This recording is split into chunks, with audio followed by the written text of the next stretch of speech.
रुमाल का भी जो तुम प्रयोग करते हो वो भी कोशिश किया करो कि सूती कपड़े का ही हो या कोई ऐसा कपड़ा हो जो तुम्हारी त्वचा को आराम पहुंचाए, ना कि नुकसान। तुम कोई भी कपड़ा ले रहे हो ना, तो ये देखकर सिर्फ मत लो कि वो सुंदर है या नहीं। सबसे पहले ये देखो कि क्या वो पहन सकते हो या नहीं। शरीर को कष्ट देकर जबरदस्ती धारण करके मत रखो। उस तरह के कपड़ों को खरीदो ही मत। अभी तुम्हारे लिए ये ज़रूरी है कि तुम वो कपड़े पहनो जो तुम्हारी शरीर को आराम दे, जिससे कि जो भी थोड़ी बहुत तुम्हारी त्वचा में बीमारी शुरू हुई है ना, वो अभी के अभी यहीं पर ही रुक जाए, आगे कुछ भी ना बढ़े। ध्यान रखना इस बात का। तुमने मुझसे बहुत पूछा है, हमेशा पूछते आए हो, इसलिए मैं कुछ अलग ही चीज़ का इस बार तुमसे कह रहा हूँ। मुझे इस बार ना कुल्फ़ी का या आइसक्रीम का, ऐसी किसी चीज़ का भोग लगाना, और वो ना एक बड़ा डब्बा लाने की बजाय छोटे छोटे डब्बे लेकर आना, और मुझे भोग लगाने के बाद तुरंत मंदिर प्रांगण में आए हुए भक्तों के बीच बांट देना। इस तरह का जो तुम ये शुरुआत करोगे, इससे मुख्यतः दो बड़ी बड़ी चीज़ें होंगी। पहला तो ये कि मंदिर प्रांगण वालों की बुद्धि खुलेगी कि वो भी अलग अलग तरह की चीज़ें प्रसाद में परोस सकते हैं, क्योंकि प्रसाद में ये कहीं नहीं लिखा है कि केवल खिचड़ी परोसी जाए या चावल दाल और सब्ज़ी ही परोसी जाए। और भी कई प्रकार के भोजन हैं, कई प्रकार की चीज़ें हैं, और उन्हें बनाया ही क्यों जाता है, ताकि लोग खाए, स्वाद ले, तारीफ़ करें, मन में संतुष्टि पाएं।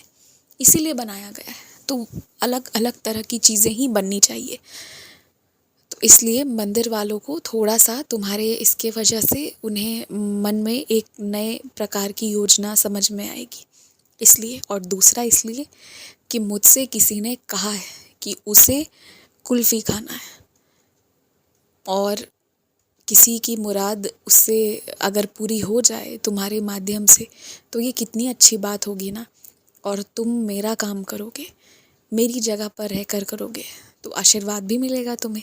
इसलिए कुल्फ़ी लेकर आना, मंदिर आना तो कुल्फ़ी लेकर आना, और वापस लेकर मत जाना, सब वहीं बांट देना। घर में बच्चों की छोटी मोटी ज़िद रहती है, उसे तो तुम पूरी कर ही दिया करते हो, पर इस बार जब बड़े खर्च करवाने हैं, कुछ बड़ी ऐसी ज़िद है, तो खर्च तो तुम्हें करना ही होगा और कर भी देना चाहिए, क्योंकि तुम्हारी हैसियत है कि तुम दिला सको, इसलिए तुम्हें दिला भी देना चाहिए। लेकिन ना, एकदम आसानी से नहीं, उन्हें उसकी कीमत समझाते हुए दिलानी चाहिए।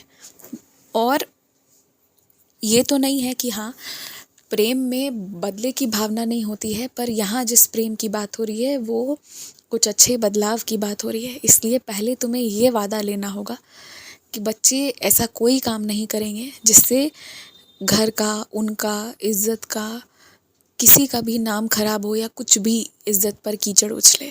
पहला तो ये वादा लेना है। और दूसरा कि सब अपने अपने काम खूब मन लगा कर करेंगे, और 1 हफ्ते तक तुम इस चीज़ पर नज़र रखो। यदि वो सच में इस आदत में ढलते हैं, तो तुम उन्हें उनके मन की चीज़ लाकर दे देना, और ये कह देना कि जिस तरह तुम लाकर दे सकते हो, उस तरह तुम वापस भी ले सकते हो। थोड़ा सा डर भी बच्चों के मन में डालना इसलिए ज़रूरी है कि वो अपना जीवन अच्छा कर ले। तुम्हारे लिए, मेरे लिए नहीं, उनके खुद के लिए ये ज़रूरी है कि वो अपने जीवन को अच्छा करें। उनका जीवन अच्छा हो जाएगा ना, तो देखना, वो वैसे भी माता पिता, गुरुजनों की, समाज की सेवा करने से कभी पीछे नहीं हटेंगे। इसलिए बच्चों का सर्वप्रथम उनका खुद का जीवन सही होना ज़रूरी है, जो तुम करवा भी दोगे। तो थोड़ी सी कड़ाई भी ज़रूरी है, और वही मैं तुम्हें बस बताना चाह रहा हूँ। तुम्हारे घर में पूजा की आवश्यक चीज़ों से कहीं ज़्यादा चीज़ें हैं। कुछ तो कई कई साल पहले की लाई हुई चीज़ें हैं, डब्बे में बंद होकर रह जा रही हैं, इसलिए तुम्हें मालूम नहीं पड़ रहा कि तुम्हें निकालना है, तुम्हें उसका उपयोग करना है। इसलिए हर रविवार या हफ्ते में किसी एक दिन उन बंद डब्बों से सामान निकाल निकाल कर उपयोग करो। सालों पुराना रखा हुआ कपूर, कई महीनों से रखी हुई माचिस की तीलियाँ फिर उस तरह से रहे रहे बिन उपयोग के ही वो ऐसी स्थिति में हो जाएंगी कि फिर उसका उपयोग नहीं किया जा सकेगा। इसलिए ना तुम धीरे धीरे करके थोड़ा थोड़ा निकाल कर करो और हर दिन अपने घर को आधा घंटा गिन कर समय दो। घड़ी देखकर आधा घंटा तुम्हें अपने घर को देना है। चाहे किसी दिन तुम्हें अपनी अलमारी को सरियाना है, चाहे किसी दिन तुम्हें अपने घर के बिस्तर को समेटना है, किसी दिन तुम्हें अपने किचन को समेटना है, किसी दिन थोड़ा झाड़ पोछ करना है, जो भी करना है अपने घर की साफ सफाई जिस भी तरीके से, पर आधा घंटा समय तुम्हें हर दिन देना है। तुम आधा घंटा समय दोगे ना तो सब हो जाएगा और किसी चीज़ की ज़रूरत नहीं पड़ेगी। फिर खुश रहो, मुस्कुराते रहो और सुनो, जिससे रूठ गए हो अब मान जाओ।